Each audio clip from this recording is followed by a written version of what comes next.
Welcome back to my kitchen. Today I'm going to be rendering down my beef tallow. I have right here,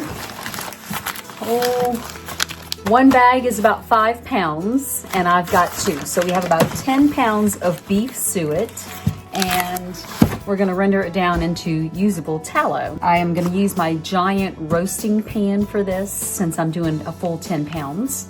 And I'm going to walk you through step by step how you can do the same process at home. Oh, it's a wondrous life, living off the land. Okay, so the first thing we're going to do is we're going to take our beef suet, which is the fat from around the organs from the cow, and we're going to render this down using our giant roasting pan. You basically want the pieces of suet into small enough chunks that it doesn't take as long to render down or melt. Now mine has been in the freezer, so this is what it currently looks like. But I'm not in a hurry. So I'm just gonna throw it all into the roasting pan and I'm gonna add my water and my salt and just let it render on down. All right, so I have my beef suet along with water, just enough to about cover it, and then 3 full tablespoons of a good sea salt. And that's it. I put the lid on the roaster and I've got it on about 200 degrees and I'm just gonna let that render down.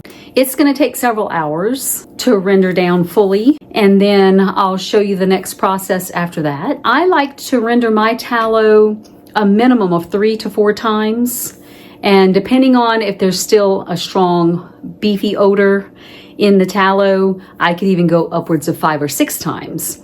Especially if I'm going to use this in my skincare products. I love to make a good tallow balm. Meanwhile, we're going to turn our attention over to our chicken broth. So when I make my chicken broth, I make a lot. I'll keep some in the refrigerator to use in a few days, but the rest I'll actually pressure can and get it shelf stable, and then we'll use it throughout the winter. Here on the homestead, I cook all of our meals from scratch. And that means I'm always going to have veggies left over from when I chop. So what I tend to do is I collect Ziploc bags of all of my leftover veggie ends and scraps.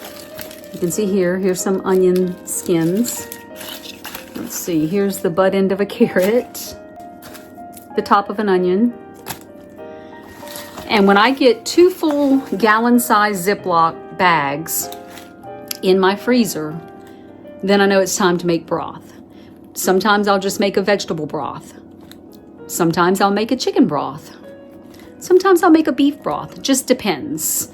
When I make my beef broth, I have soup bones in the freezer and I'll use that and low and slow, and it gives me a nice bone broth. And then also when I'm doing chicken, I want to use the bones as well so that I'll get a nice gelatinous bone broth. And in this case, I'm going to be using, let's see, they're still frozen, but it doesn't matter. I've got some chicken backs here. And don't forget the feet. I've also got some nice fresh herbs out of my herb garden. I'm going to do some fresh parsley. Let's see, what else do I have here?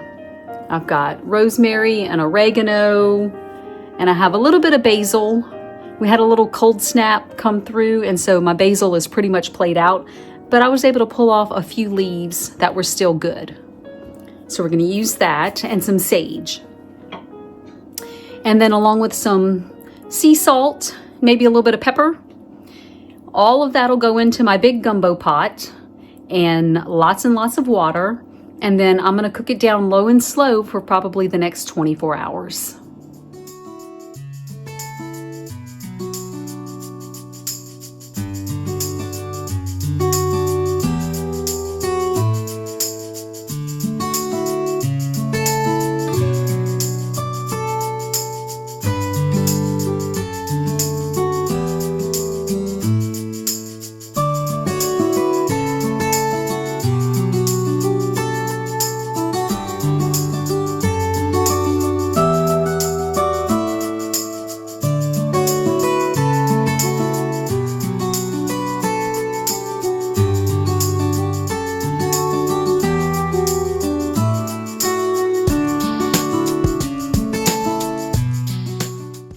So we've been getting a lot of rain, and I'm just gonna catch the moment while I can.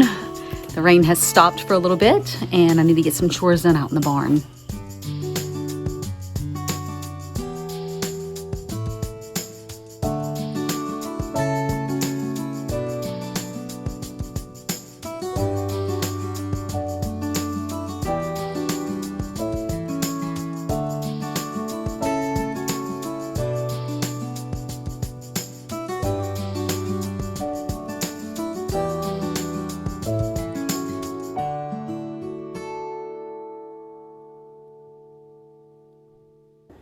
Well, I think that just about wraps it up for the chores out in the barn. Anybody else forget to bring their collection apron or bowl for your eggs? I guess we just improvise. Pockets, it is. Meanwhile, I'd like you to meet our newest member on the farm. Her name is Bala, and we're waiting for her brother to arrive as well, but he's not ready yet. Good morning and welcome back to day 2 of us rendering tallow and also making some more bone broth. And I'm making chicken bone broth, and as you can see, it's been simmering on the stove all afternoon yesterday and all night last night. And so that'll be ready for straining and canning. And I have my canner set on the stove back there and ready to go. So my tallow, I strained it yesterday evening into another stock pot. It's a pretty tall stock pot. And the leftover cracklings, I think is what they call it, got fed to the chickens. And this went into the refrigerator overnight. And this is what it'll look like. Once you remove the tallow from the refrigerator, we're gonna separate it, cut the tallow into chunks, and then we're gonna re-render it again. Okay, so I don't know if you can see this on the camera, but the top is nice and pretty and white and smooth, and the bottom still has a bunch of brown debris. That's the impurities, which the salt has drawn down into the water at the bottom of the pot. I'm gonna set this aside because I'm gonna wanna scrape the bottom of this.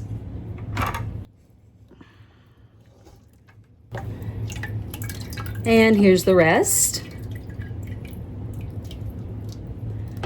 And see the difference in color?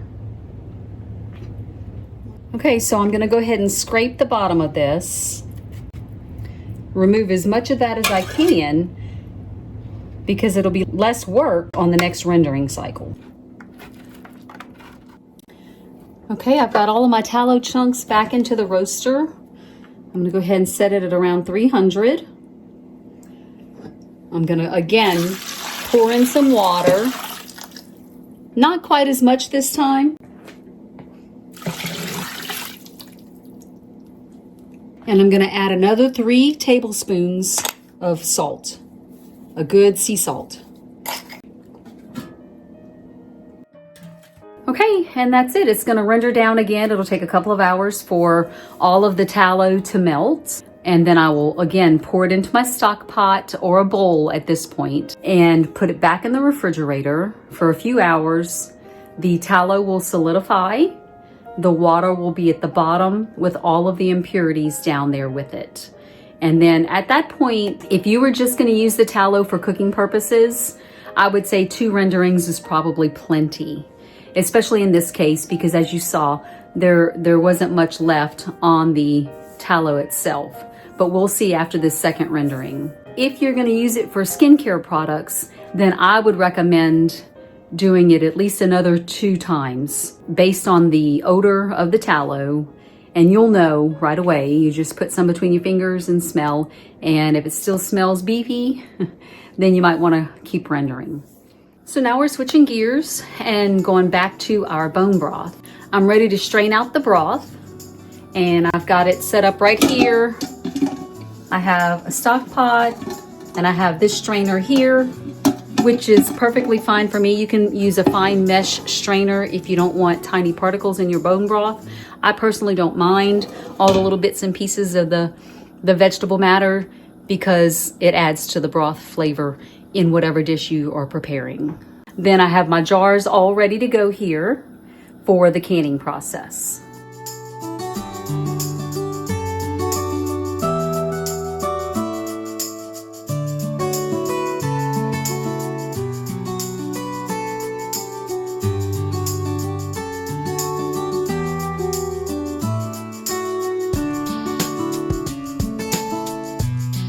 I was able to get not quite 8 quarts of my bone broth. So jar number 8 will go in the refrigerator. It's not full all the way. It'll go in the refrigerator and I'll use it within the week. The other 7 will head straight to the canner and I'll process. I filled to a 1-inch head space and they're gonna process in the pressure canner for 25 minutes. My tallow has rendered for the second time. I'm gonna go ahead and there's no need to strain it. I'm just gonna go ahead and pour it into a large bowl or a stock pot again, put it back in the refrigerator. It'll take a couple of hours for it to solidify, and then I'll do the same process as I did during the first rendering, which is to separate the tallow.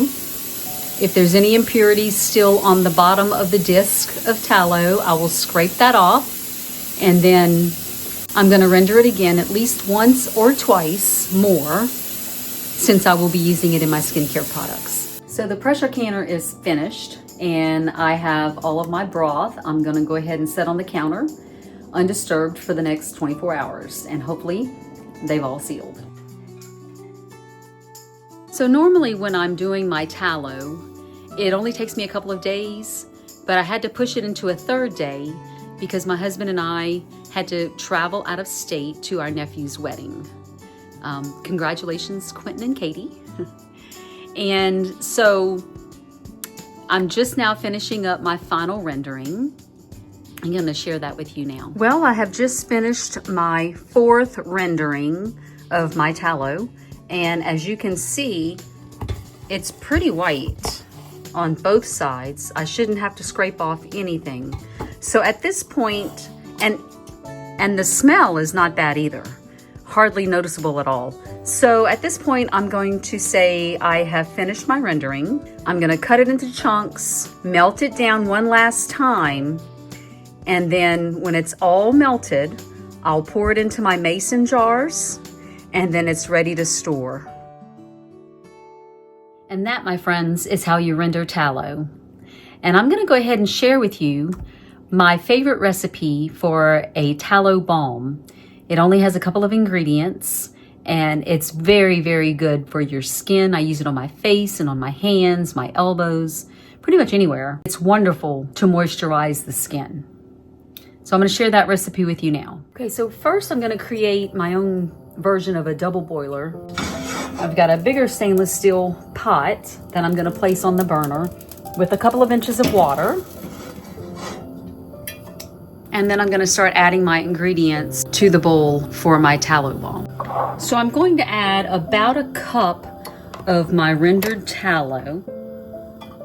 I'm gonna add 3 tablespoons of jojoba oil.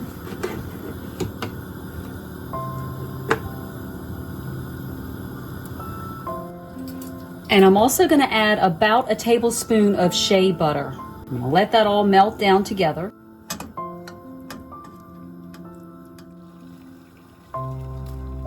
So once all of your ingredients have melted down together, we're gonna let it cool down for just a minute and then we're gonna add our essential oils. I also like to add a little bit of vitamin E oil. It acts as a natural preservative inside the balm. One of my favorite essential oils I like to use in my skincare products is frankincense. And then I'll add a little bit of lavender. Those two really go well together. And the frankincense is also really good for skin. Like my husband always says, if it was good enough for baby Jesus, it's good enough for us. I'm gonna put about 15 to 20 drops of the frankincense, and I'm gonna do about 20 to 25 drops of the lavender, and then a couple of drops of the vitamin E oil. And after I mix all those together, I'm just gonna pour them into my jars.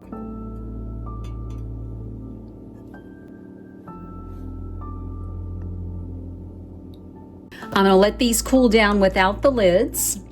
so that, again, moisture doesn't get trapped from the condensation process. Once it's completely cooled, then I'll put my lids on, and that's it. It really doesn't get any simpler than that. And you know exactly what went into those products that you're putting onto your skin. The skin is the largest organ on the body, and it will absorb everything it comes in contact with. So try something new today. A lot of these ingredients I use, they're not very expensive. I feel so much better knowing that what I'm putting on my skin is as close to natural as I can get it, doesn't have all those chemicals, parabens, and artificial preservatives in them. Thanks for joining me, and I'll see you next time.